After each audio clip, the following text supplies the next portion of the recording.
नमस्कार दोस्तों, stock market studies में फिर से एक बार आपको बहुत-बहुत स्वागत है। तो आप सब लोग कैसे हैं? ज़रूर मुझे कमेंट्स करके बताना। तो आज मैं फिर से आपके सामने कुछ इम्पोर्टेंट कंपनी का अपडेट शेयर करने वाला हूँ। तो इस वीडियो को पूरा लास्ट तक देखिएगा और अभी तक अपने चैनल को सब्सक्राइब नहीं किया तो ज़रूर कर लीजिएगा। कंटिन्यूअसली इन्फॉर्मेशन और अपडेट्स पाने के लिए इस चैनल के ऊपर बने रहिएगा। तो चलो देख लेते हैं कौन-सा कंपनी है इस वीडियो के अंदर। फर्स्ट जो कंपनी है जिसके बारे में बात करूँ उसका नाम है तेजस नेटवर्क। देखिए तेजस नेटवर्क आप सभी जानते हैं। इस कंपनी एक ऐसे कंपनी है जिसके ऊपर बड़े से बड़े इन्वेस्टर मतलब बड़े से बड़े इंडिविजुअल इन्वेस्टर इसके ऊपर निवेश करके रखे हैं। उनमें से एक बड़े इन्वेस्टर है जिसका नाम है विजय केडिया जी। तो विजय केडिया जी भी इस कंपनी के ऊपर निवेश किया है। अगर मैं पब्लिक के बारे में बात करूँ आप देखेंगे तो केडिया सिक्योरिटीज लिमिटेड जो इनके पास भी निवेश है, पहले 4% के आसपास होल्डिंग था, वो आज घट के हो चुके हैं 1.89% के आसपास। तो विजय केडिया के ऊपर विजय केडिया जी के ऊपर मैंने एक उनके पोर्टफोलियो की 4 कंपनीज़ के बारे में इस हफ्ते में एक वीडियो शेयर किया था। मुझे एक दोस्तों ने कमेंट्स भी किए कि सर आपने वही कंपनी चूज़ किया जो कंपनी 30% के आसपास करेक्शन है।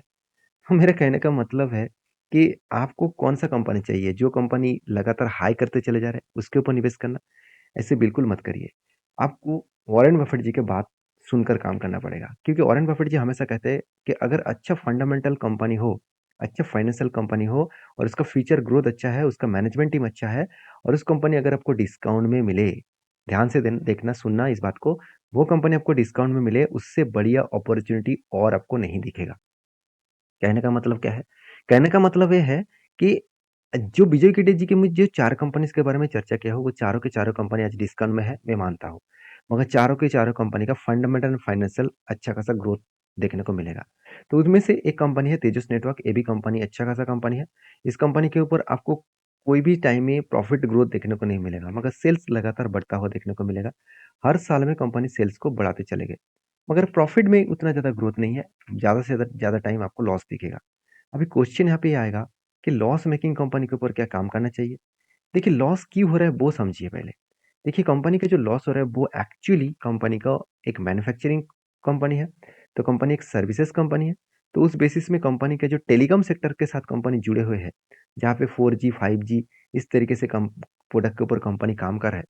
तो उसकी जो कंटिन्यूअसली जो मेंटेनेंस खर्चा है, उसके ऊपर जो डेवलपमेंट का खर्चा है, वही खर्चा कंपनी के लिए प्रॉफिट मार्जिन को वो मतलब खाते हुए देखने को मिले। अभी कंपनीज़ के ऊपर क्या फ्यूचर में ग्रोथ होने वाला है? देखिए कंपनी के साल भर के डेटा देखा तो साल भर में जो लॉस बहुत ज़्यादा था, वो धीरे-धीरे करके कम होता देखने को मिले। अभी देखिए कंपनी के सेल्स ग्रोथ में कमियाँ नहीं है, प्रॉफिट ग्रोथ में भी उतना कमियाँ नहीं है। प्रॉफिट ग्रोथ भी लास्ट 3 ईयर्स में अच्छा खासा देखने को मिला और सेल्स ग्रोथ भी अच्छा खासा देखने को मिले। अभी देखिए इसीलिए कंपनी ने धमाका रिटर्न भी दिया। अभी क्वेश्चन ये आएगा कि इंस्टीट्यूशन क्या कर रहा है? देखिए इंस्टीट्यूशन के बारे में बात करूँ तो प्रोमोटर, एफआईएस, डीएस, पब्लिक हर किसी के पास इन्वेस्टमेंट आपको दिख जाएगा।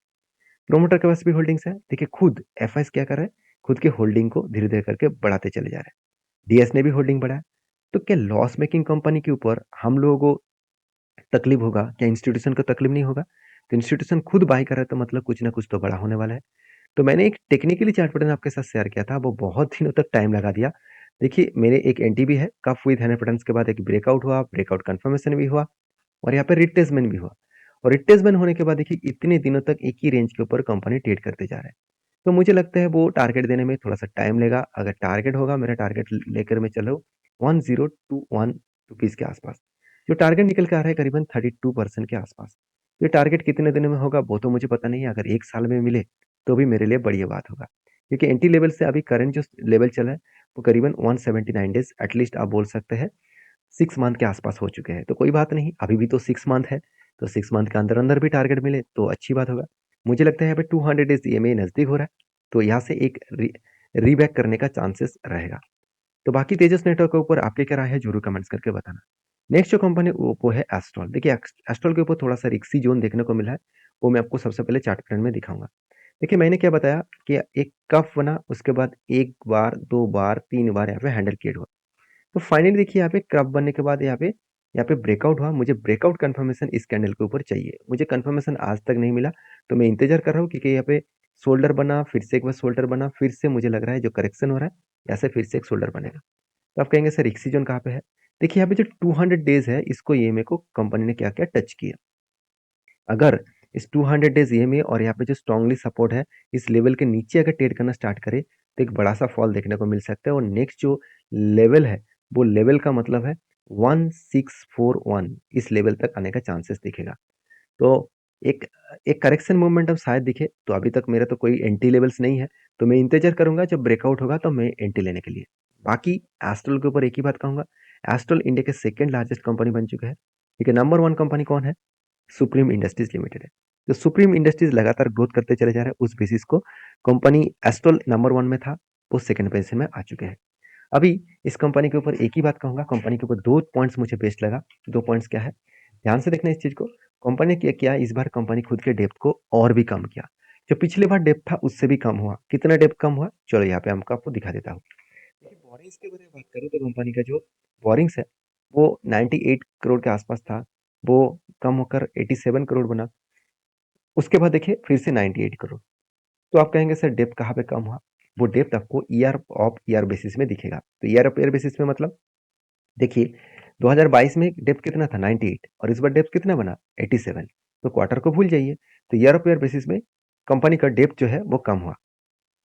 अभी इस कंपनी की जो परफॉर्मेंस है वो क्वार्टरली रिजल्ट में देखेंगे तो कोई भी कमी आपको नहीं दिखेगा। 747 से 1200 करोड़, 1100 करोड़, फिर से 1300 करोड़। तो कंपनी लगातार सेल्स को बढ़ाते चले गए, अलग लेवल का सेल्स को इंक्रीज किए, उस बेसिस में प्रॉफिट मार्जिन को बढ़ाता हुआ देखने को मिले। 88 करोड़, उसके बाद 143 करोड़, उसके बाद 75 करोड़, उसके बाद 132 करोड़। तो अलग लेवल का एक प्रॉफिट जर्नी यहाँ पे देखने को मिले। इस सारे कारण की वजह से कंपनी के ऊपर एक अच्छा खासा ग्रोथ मोमेंटम देखने को मिलेगा। तो मैं जरूर कहूंगा इस कंपनी के ऊपर फोकस रखिए, इस कंपनी के ऊपर आप याद रखिए। बाकी एज ए इन्वेस्टर इस कंपनी के ऊपर लगातार इन्वेस्टमेंट करते चले जा रहे हैं, चाहे वो प्रोमोटर हो, चाहे एफएस हो, चाहे डीएस हो, चाहे पब्लिक हो। हर किसी व्यक्ति इस कंपनी के ऊपर इन्वेस्टमेंट को कंटिन्यू कर रहा है। तो मैं इसीलिए इस कंपनी के ऊपर ज़्यादा से ज़्यादा बुलिश हूँ, क्योंकि इस कंपनी के ऊपर एज ए लॉन्ग टर्म के लिए भी मेरा इन्वेस्टमेंट है और जब जब ट्रेड बनेगा तो मैं इन्वेस्टमेंट कंटिन्यू करूंगा, मतलब ट्रेडिंग पर्पस में मैं इन्वेस्टमेंट करूंगा। तो फिलहाल के लिए मैं इंतजार करूँ, जब इस पैटर्न कंप्लीट होगा तो कुछ एंटी बनेगा तो मैं जरूर इसके ऊपर एक एंटी लेने वाला हूँ। तो आपकी क्या राय है इस कंपनी के ऊपर जरूर कमेंट्स करना। और मैं बार बार बोलता हूँ, ये सारे चीज मैं आपको सिखा रहा हूँ वो सारे मेरे खुद के ट्रेड है, मेरे खुद के ओपिनियन है। आप प्लीज ब्लाइंडली किसी कंपनी के ऊपर काम मत करना। आपको अगर किसी कंपनी के ऊपर काम करना है तो बैक टेस्टिंग करिए। आप टेलीग्राम को भी ज्वाइन कर सकते हैं, जहाँ पे मैंने बहुत सारे टेक्निकली चार्ट पैटर्न आपके साथ शेयर करके रखा हूँ, जो आप देखकर सीख सकते हैं कि प्रीवियस में आप उस डेट में जाकर आप चार्ट को ओपन करिए, उस डेट में जाकर उस पैटर्न्स को ढूंढिए और उस टाइम में कंपनी का फाइनेंशियल डिटेल्स चेकआउट करिए। अगर सही में वो दोनों चीज मैच किया तो आपको अच्छा खासा रिटर्न कंपनी दे चुके हैं। तो इसी तरीके से आपको फाइंड आउट करना है। तो नेक्स्ट जो कंपनी है उसका नाम है बर्जर पेंट। देखिए मैं आपको हमेशा एक चीज बोलता आया हूँ कि थोड़ा सा तो मेहनत आपको करना पड़ेगा। जो लोग सोच रहे हैं कि मार्केट में आऊँ पैसा डालूं और मेरा पैसा करोड़ों में बन जाएगा, लाख डालूंगा तो करोड़ों बन जाएगा, ऐसे होगा नहीं। ऐसे होता तो क्या आज रिलायंस, टाटा, अंबानी, अदानी ये सब लोग बेकार में इतने सारे बिजनेस करते? इतने ज्यादा टेंशन लेने का क्या जरूरत था? वो इतने सारे पैसे को डायरेक्टली मार्केट में डालता और पैसा मिल जाते। तो यहाँ पे जो रिटर्न मिलने का कैपेसिटी है वो एक रेंज के हिसाब से है और हमेशा एक बिजनेस तरीके से है। तो बिजनेस में प्रॉफिट एंड लॉस तो होता रहेंगे, तो आपको सही तरीके से सब कुछ चूज कर काम करना पड़ेगा। तो उसके बाद भी फ्यूचर में आपको लॉस होने का चांसेस भी रहेगा, तो उसके लिए तैयार रहिएगा। तो इसलिए मैं बार बार बोलता हूँ आपके टोटल पोर्टफोलियो में 5% से ज्यादा एक कंपनी के ऊपर निवेश मत करिएगा। ये मंत्र हमेशा याद रखना। जो लोग सोच रहे हैं 5% में सर क्या मिलेगा, अगर मान के चलिए मेरे पास 1 लाख रुपया है और उनमें से 5% मतलब 5,000 रुपया एक कंपनी के ऊपर मैंने लगाया, तो उसके ऊपर अगर 20% के भी रिटर्न हो तो कितना मिलेगा? तो करीबन करीबन 1,000 रुपया मिलेगा। तो 1,000 रुपया क्या कम है क्या? मेरे हिसाब से तो बिल्कुल नहीं है। 5% में 1,000 रुपया, तो सोचिए आज 1 लाख रुपया लगा रहा है, कल जाकर अगर 20 लाख रुपया अब लगा देंगे तो उनमें से 5% से कितना प्रॉफिट होगा? तो इस बात को समझना पड़ेगा। इसमें 20 टाइम्स आपको गेन होगा, तो इसका मतलब आपका वही प्रॉफिट बन जाएगा कितना, करीबन करीबन 20,000 के आसपास।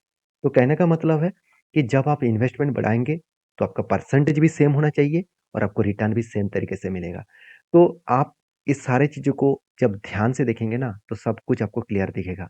तो रिटेल पब्लिक यही गलती करते हैं, एक कंपनी के ऊपर पूरा का पूरा 1 लाख रुपया लगा देते हैं और उसमें प्रॉफिट एक बार दो बार मिल गया तो वो तो खुश हो जाते हैं और उसके बाद फिर से वही काम करते हैं और जब बड़ा सा लॉस उसको देखने को मिले तो मार्केट को वो एक जुए का अड्डा और एक गैम्बलिंग करके बाहर हो जाते हैं और लोगों को भी यही मैसेज देते हैं कि मार्केट जुआ है, इसमें मत जाना। मगर इसको आप बिज़नेस तरीके से देखेंगे तो आप ज़रूर इसमें सक्सेसफुल होंगे, क्योंकि मैं 7 साल इसके ऊपर काम कर रहा हूँ और 7 साल में मुझे ये बात समझ में आ चुके हैं, अगर किसी भी अगर घर बैठे आप बिज़नेस करना चाहते हैं, तो इससे बढ़िया अपॉर्च्युनिटी आपको किसी भी जगह पे नहीं मिलेगा। मेरे हिसाब से नहीं मिलेगा। आप इसको सीखिए, उसके बाद काम करिए। तो बर्जर पेंट के बारे में बात करूँ, तो कंपनी का मैनेजमेंट का जो अनाउंसमेंट है, वो अनाउंसमेंट आपको ज़रूर याद रखना होगा कि कंपनी इस बर्जर पेंट को एक अलग लेवल में लेके जाना चाहता है, क्योंकि एशियन पेंट बहुत आगे चल चुके हैं। तो उसको तो टक्कर देना इतना आसान नहीं होगा, क्योंकि एशियन पेंट इंडिया के नंबर 1 क्या पेंट सेक्टर इंडस्ट्रीज़ है। करीबन 3 लाख करोड़ को भी क्रॉस ओवर कर चुके हैं, उसमें बर्जर पेंट से 67,000 करोड़ के आसपास है। तो कंपनी का ग्रोथ होने का चांसेस तो बहुत ज़्यादा है। और एक पॉइंट्स मुझे अच्छा लगा, कंपनी खुद के बिजनेस के ऊपर इस बार अच्छा खासा इन्वेस्टमेंट किया। कितने इन्वेस्टमेंट किया, चलो मैं आपको दिखा देता हूँ। ध्यान दीजिएगा, कंपनी 125 करोड़ के आसपास खुद के बिजनेस के ऊपर CWIP में इन्वेस्ट किया, उसके साथ साथ कंपनी के रिजर्व को भी बढ़ा दिया। मान ही लेता हूँ कंपनी का कर्जा है, मगर उतना ज़्यादा कर्जा नहीं है जो आप सोच रहे हैं। कंपनी का कर्जा ना के बराबर है। तो कंपनी का हर पैरामीटर्स आपको अच्छा लगेगा। कंपनी सेल्स में भी कुछ भी कमियां देखने को नहीं मिलेगा। कंपनी लगातार सेल्स को बढ़ाते चले गए, 1700 करोड़ से 2200 करोड़, उसके बाद 2600 करोड़, उसके बाद 2700 करोड़। तो कंपनी का प्रॉफिट मार्जिन भी देखेंगे तो 221 करोड़ से 219 करोड़, उसके बाद 220 करोड़, उसके बाद 290 करोड़ के आसपास।